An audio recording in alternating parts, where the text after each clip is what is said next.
Good evening and welcome to the City of Glendale's Civil Service Commission meeting of June 10, 2020. Due to the evolving situation with COVID-19 novel coronavirus and health recommendations from the Los Angeles County Health Department, the Glendale Civil Service meeting is being made available to the public electronically this evening. Due to social distancing requirements, the public will not be able to attend the meeting this evening. The public is encouraged to watch and participate from the safety of their homes to practice social distancing. At this time, I would like to ask for roll call, please. Commissioner Nestorian? Here. Commissioner McCarley? Here. Commissioner Hartunian? Present. Commissioner O'Carrion? Here. Chair Gazarian? Thank you. Here. For the record, my fellow commissioners are participating and have joined electronically. Let's move on to minutes. Minutes for the meeting of March 11, 2020. Any motions to approve? Abrakarian, motion to approve. Second by McCarthy. Good reading. Thank you. Roll call, please. Commissioner Nestorian? Abstain. Commissioner McCarley? Yes. Approve. Commissioner Hartunian? Approve. Commissioner O'Carrion? Yes. Chair Gazarian? Yes, thank you. Next item, please. Oral communications. I see no calls that have come in on my message board, and because of that, I will ask that we move to the next item, please. Recruitment and examination report. Thank you. Mr. Doyle? Mr. Chair, members of the Commission, this item is our monthly report on the recruitment and examination status. This is an illustration of the current recruitment processes that the staff is working on. This report contains each recruitment by job title, department, whether or not the recruitment is promotional or open, filing period, and any dates of scheduled examinations. You see this list contains approximately 57 recruitments. We are in a partial hiring freeze, so many of these processes have been frozen, and some of the examinations that have been previously scheduled have been canceled. But these will be on hold, and as we move into the new fiscal year, we'll see how the budget and revenues evolve, and we'll see further action. Most of the recruitments that have been allowed to continue are those relating to what we would term essential positions, many in the public safety arena and other areas. But for the most part, we're operating at a slightly slower pace relative to recruitment. And you'll see in a report that we have later on what's actually going on in our recruitment and examination processes. With that, this is a note and file item. If any of the commissioners have questions, I'd be happy to try and answer them. Thank you, Mr. Doyle. Any comments from either of my fellow commissioners? If there are any, I would ask that Commissioners Abkarian, Astorian, Harutunian, and McCarley make their comments respectively. Hearing none, I ask that we move on to the next item, please. Eligible list established. Thank you, Mr. Doyle. Mr. Chair, members of the Commission, this is a report on our eligible list that have been established since our last meeting in March. As I always say, this is sort of the culmination of all of our recruitment efforts, where we go through our recruitment, our outreach, advertising, and all the various tests and interview processes in order to create an eligibility list. And this report, again, reflects really in the last two columns all the people who have applied, or at least the number of those who have applied for the jobs, and then the far right column contains those who have made it through that process and make it onto our eligibility list. Obviously, the open recruitments do have significantly higher recruitment pools than the promotional ones. In fact, you'll see one particular recruitment has over 2,800 applicants. I initially thought that was a typo, but it happens to be the case. This This report does show, again, 24 lists that have been established since our last meeting in March. And looks like about half of those are promotional, the other half are open. And that's it for the report. If, again, any members of the commission have questions, I'd be happy to try and answer them for you. Once again, for my fellow commissioners, in the order I previously stated, if there are any comments, please proceed. Hearing no comments, next item, please. Status report on impact of COVID-19 pandemic on recruitment and selection processes. Thank you. Mr. Doyle, please. Thank you, Mr. Chair. This is a report on our recruitment processes and how the COVID-19 pandemic has affected that.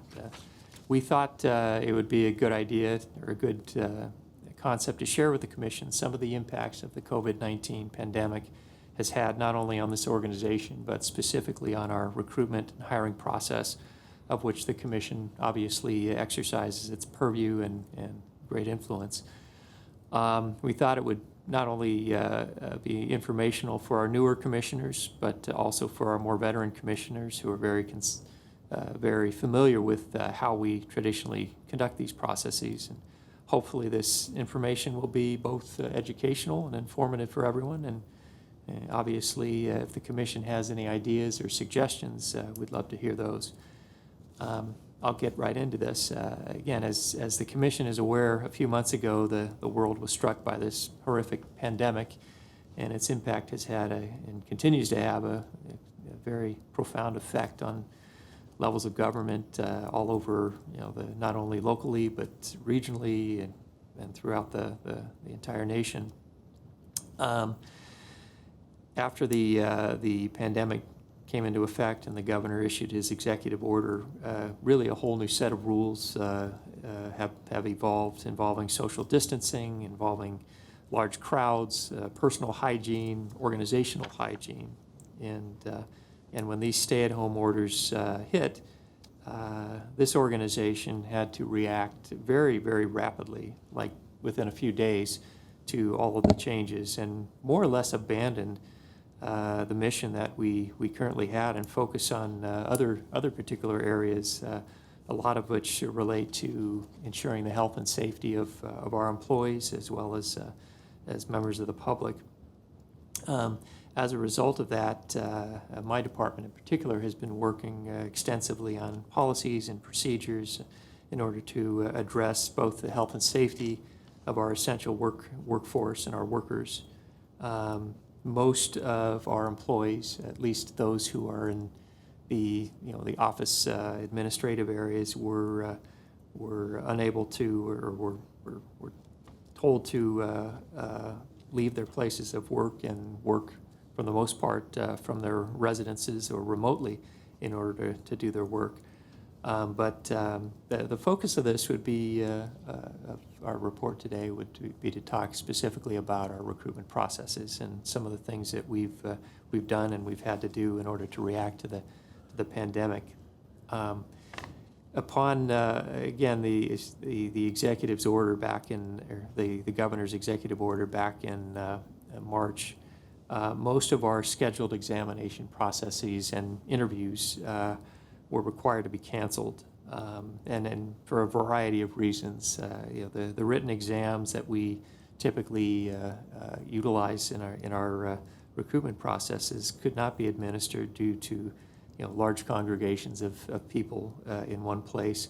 A lot of the practical exams, similarly, we had to either cancel those or reevaluate how we do those, just due to the close contact that the candidates have with between each other and those who are evaluating those processes, and the contact they have with equipment, vehicles, and other props that are utilized in those exams. Oral interview processes had to be rethought out due to the whole issue of having the close contacts between candidates and the interview panelists. And so for the first several weeks, the process was mainly to cancel a lot of these things. But after several weeks of this, we figured that at some point we needed to keep our our processes going, particularly for some of those truly essential functions in mainly public safety, public health, integrated waste.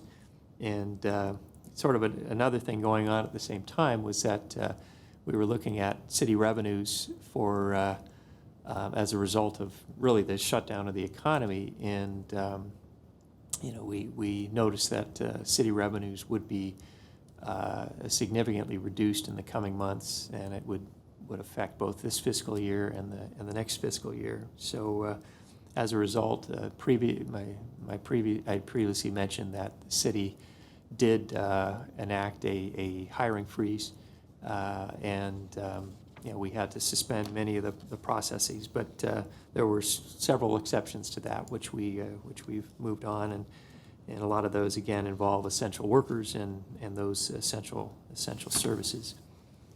Our decision to move forward was, I think, an important one because, again, when you don't keep the wheels moving as far as recruitment, and you have the normal level of turnover, retirements, you end up with a situation where we don't have sufficient staff, particularly in our public safety areas. So we made the decision to move forward, and when we did that, we wanted to make sure that those decisions were made and with the appropriate safeguards in place. And again, the main issue was to control the spread of COVID-19 and really to protect the health and safety of our employees, our job applicants, and the general community. Some of the first recruitment processes that we moved on quickly were those involving, again, the really key essential areas: police officer recruit, firefighter recruit / paramedic, integrated waste truck operator, and those were ones that we moved on. And I do want to, in addressing that, I want to talk about what we had done and really spend a little time on each process as we moved forward. I'll first address written examinations, and again, as previously mentioned, written examinations can be somewhat problematic due to really the assemblage of large numbers of candidates in a single location. And in most cases, and I know the Commission is familiar with the fact that a lot of times a written examination is used as the primary screening tool. If we have 200, 300, 400, 500 applicants for a particular job and all those candidates meet the minimum qualifications, we have to have an initial step to test those candidates, to screen down to a smaller grouping of candidates for the subsequent portions of our selection process, such as interviews and practical exams and that sort of thing. But again, written exams were going to be a bit of a challenge. As the report indicates, we are very fortunate to have a facility like the Glendale Civic Auditorium to conduct our written exams, at least. And in ordinary times, we could probably jam as many as 300 to 350 candidates in the Civic Auditorium in order to administer these written exams. But with the again the COVID-19 restrictions on again large assemblies, we had to significantly reduce that. So as we moved ahead with some of our written exams, we began scheduling exams with small groups of about 25 at a time, and then eventually we expanded that to about 50. And again, as you know, that's a very large facility. It holds many times that. But again, we tried to make it as safe as we possibly could. And essentially, in administering those exams, we would have, whereas we would ordinarily seat 3 people to one long table, we put 1 person at a table. We practiced social distancing both inside the facility and outside the facility. Even as people were lining up, we had them spaced 6 feet apart. We required everyone to have face coverings, and then again, after each administration of those exams, we would clean and sanitize the tables and to make sure it's appropriate for the next candidate. We also did not allow the reuse of pencils. The candidates had to bring their own pencils to make sure that there wasn't any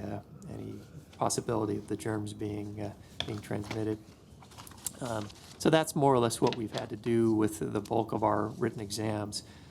Staff also explored another mechanism of administering the written exam, and we did this recently with a police communications operator trainee hiring process, where we ended up with a large number of candidates. And what we're doing for that is utilizing an external testing administration company, and we're talking about the same exam that we would have administered ourselves had we done it on our own at one of our facilities. But ultimately, we were able to get an organization to that would administer the exam, and we essentially are giving the candidates the deadline to take that exam, and ultimately the scores get reported to us, and then we would take it from there.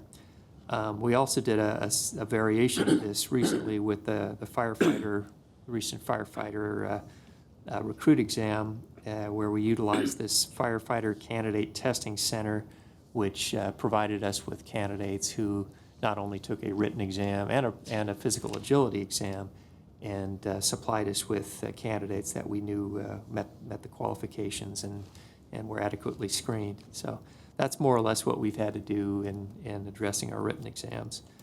I'm going to move on at this point to our practical or performance exams. And again, we do a lot of these. And once again, these are particularly challenging because very often they involve hands-on activities by the candidates.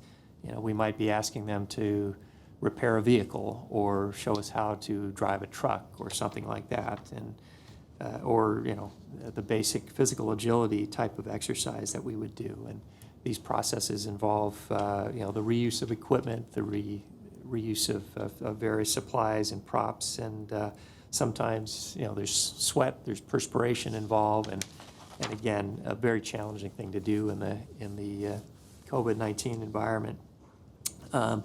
The most unfortunate aspect of this is that for our police officer recruit, we had to temporarily suspend that physical agility exam, which I know a good number of the commissioners observed that process in the last few months. And really, it was disappointing, but again, there was so much about that exam that would create potential hazards to those candidates. The first thing is the candidates had to do the agility exam with a weighted vest, and you know, we only had a limited number of those, so one candidate would use it, and then the next round of candidates would be given the same weighted vest. And you know, again, you'd have the you know, the situation where transmission of sweat and perspiration. In that process, there's also the handling of various props throughout the physical agility exam. There's a dummy drag which gets reused, and again, we don't have a large number of those, so again, those have to be reused. There's a wall climb and other aspects. So that's been kind of one of the more disappointing aspects of this, and it was you know, it's something we do hope to resume. But I will say to the commission that as important as that exam is in hiring our police officers, we had a very small number of candidates fail that portion. Most of the candidates who do come in for either police officer or firefighter in particular, they're in extremely good shape, and we were seeing, you know, typically very high rates of passage on that. At least for the police officer recruit, we see a much higher rate of failure on the written than we do on the physical agility. So anyway, important points there.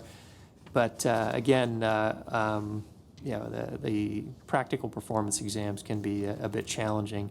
The report also addresses another aspect of a performance exam, which is a typing test, which we end up administering for many of our clerical and administrative positions. And once again, our current venue for administering typing tests is yeah, I'll say a rather cramped computer lab at City Hall. And again, with the social distancing regulations, we just couldn't continue to administer it in this fashion. And what we ended up doing as an alternative, and this is probably going to be a temporary one, but we'll see how it turns out, is administering that exam through a web-based typing center where it could be administered really at the candidate's convenience, where they would log into a portal, be administered a test that would address their speed and accuracy in typing, and then once and I believe they give them, the exam gives them 2 opportunities to pass,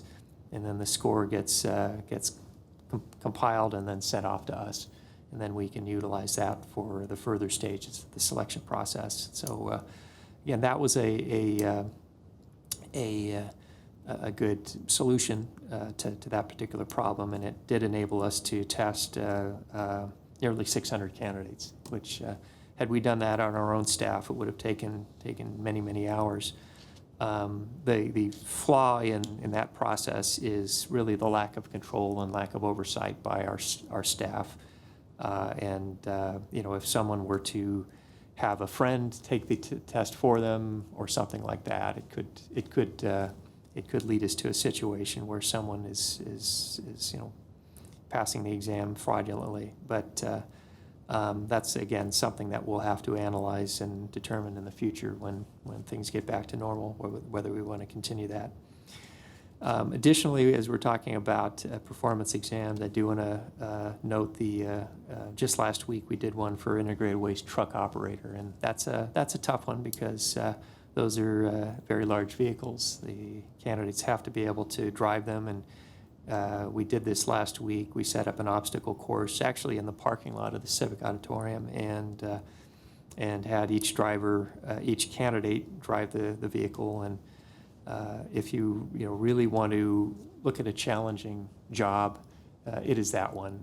Some of the streets in Glendale are extremely narrow, and if you've ever driven along, Adams Hill or some of those areas where you have cars on both sides, and some of our truck operators have to drive in, and the streets are so narrow they have to back out, and it's an amazing skill level that doesn't get near the credit that these employees should get. But nevertheless, it's important that we test those individuals. And again, we were able to pull this off again in much smaller groups. And of course, every time we had a candidate test, we had to sanitize the truck's cab afterwards. And ultimately, I think we ended up with a pretty decent eligibility list on that one.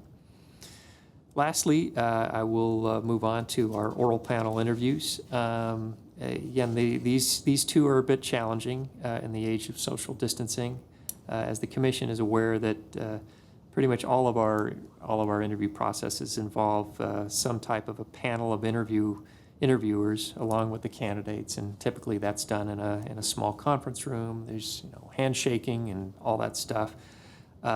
We've obviously had to look at other means of administering our oral interview panels, and really, like everyone else, we've looked at Zoom and WebEx and some of those applications that allow for remote interviewing, and they've for the most part worked fairly well. 2 flaws to that process. One is you sort of do lose a little bit of that in-person interaction, the face-to-face interaction, which is nice to have when you're trying to make a hiring decision. The second flaw in many of these is just these can be very, very much prone to technical glitches throughout the way, whether it's bad Wi-Fi, a bad connection, or the candidates have a really old computer with a camera or microphone that doesn't work well. We've had our share of challenges, and ultimately some of the interviews we've had to stop the camera, the audio visual portion, and just end up calling the candidate or having the candidate call on the telephone and complete the interview that way. But that's really those are the major flaws in that process of doing these remotely. But we have done some of our examination processes the old-fashioned way, person to person. If we are able to get the right facility, something large enough to have people spread out with face coverings, and again, making sure the table is cleaned and wiped down each time, we have been able to resume some of those in-person interviews. And we've done that recently with our police officer recruit and firefighter recruit, and that's worked well. But again, we need a very large facility and a lot of additional space in order to do that. So anyway, in conclusion, and again, just to reiterate some of the challenges that we've experienced, we've done our best to try to keep the wheels in motion of our hiring. It's been a challenge to try to relearn some of the things that we've been doing for a number of years, it's been a lot more labor intensive to some degree, with again having to have smaller gatherings for our written exams. Usually that means we have to have more exam administrations. So instead of having 2 exam administrations for 300 people, we might have to do 6 exam administrations for 50 people. So it takes longer. The interview portions of it can be challenging. As an example, typically when my staff coordinates an interview panel, they brief the panel at the beginning of the day. They check in with them periodically. We meet with them at lunchtime. At the end of the day, we do a debriefing. But the staff member is largely able to go about their business and do other things throughout the course of the day. When we're doing these remote type interviews with Zoom or WebEx, typically that requires my staff members to be more attentive, and in some cases be there in the room in order to address any technical difficulties and things like that. So we have challenges that occur, but for the most part, we've done okay with those. One significant positive development, as the report indicates, is that we are seeing some very large applicant pools and better overall attendance at our selection processes, at least in the last few months, and a much lower rate of no-shows than we ordinarily experience. And I think that's attributable to a couple things. One would be the state of the economy. A lot of people are out of work at the moment, so we're having more applicants in general. But I think a lot of many other agencies, public agencies, a lot of our competitors have not been recruiting as aggressively as we have, and some have really slowed it down completely. So from that standpoint, we are getting candidates that again, higher quality as well as certainly more quantity of candidates coming through the door, and that's a good thing. So with that, that more or less concludes the report. I hope it was of interest to the Commission, and not sure how much longer we're going to be in this situation, but again, the staff is committed to ensuring that these health and safety measures that have been adopted will continue as long as our public health authorities say otherwise. So with that, Mr. Chair, if the Commission has questions, I'd be happy to try and answer them for you. Thank you for that very informative set of activities that you outlined. It sounds like, despite the challenges, the city and staff has done its best to keep the city going, and the city has been going. Any of my fellow commissioners that have any questions, please, now is the time to ask of Mr. Doyle, and if not, we will move on. Hearing none, I'd ask for the next item, which I think is Reports? yeah, it's reports. Thank you.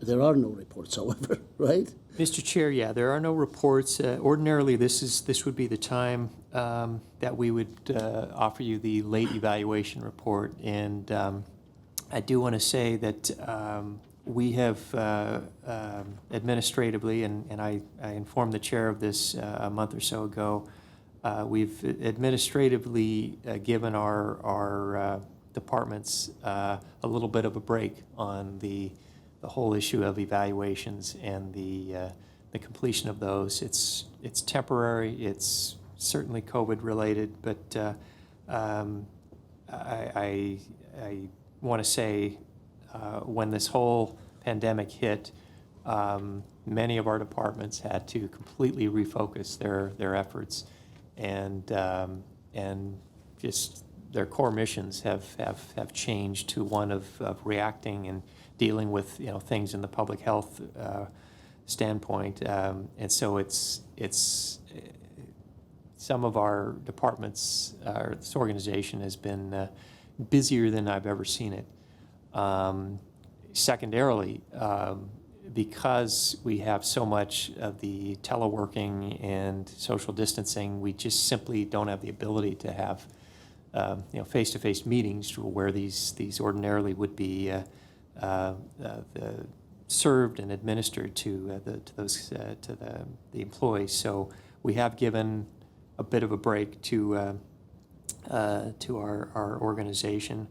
So I will call it a temporary easing of these deadlines, but our intent would be would be to get these back and to continue directing our supervisors, our managers to get these in. And I have continued to do so, but if we were to do this report, we'd have a significant number that would be past due. And again, I'm hoping that we get to a situation where we can get back and have them all in on time. And again, we're working very closely with the departments on that. Thank you. If there are no comments as to the status of reports and the reasons why there aren't any, I'd ask that we move on to the next item. Civil Service Commission, staff comments. Any comments from my fellow commissioners? If there are any, please be heard. Yeah, this is Albert Apkarian, Mr. Chair. Yes. I just want to find out if there is some kind of an idea as to how long this is going to be, and will we have a next meeting in July on a face-to-face basis? I don't have any, personally, I don't have any information. I'll defer to Mr. Doyle for any information. Mr. Doyle? Mr. Chair, Commissioner Apkarian, I really don't know. I can't answer that question. I was hoping we'd be back in the council chambers by this meeting, but that renovation has experienced a bit of a delay. But right now we've been informed that there's going to be more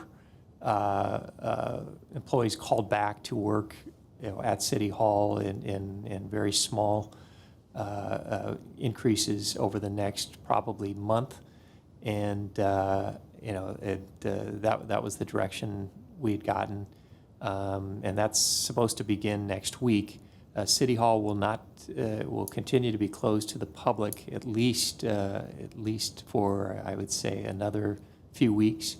Again, I'm not privy to anything beyond that. As far as our July meeting, and I do want to address with the commission possibly looking at moving that meeting or combining it with the August meeting. But before I do that, I want to make sure I've answered Commissioner Apkarian's question. Thank you so much, Matt. Very well. Are there any other questions from any other colleague on the call?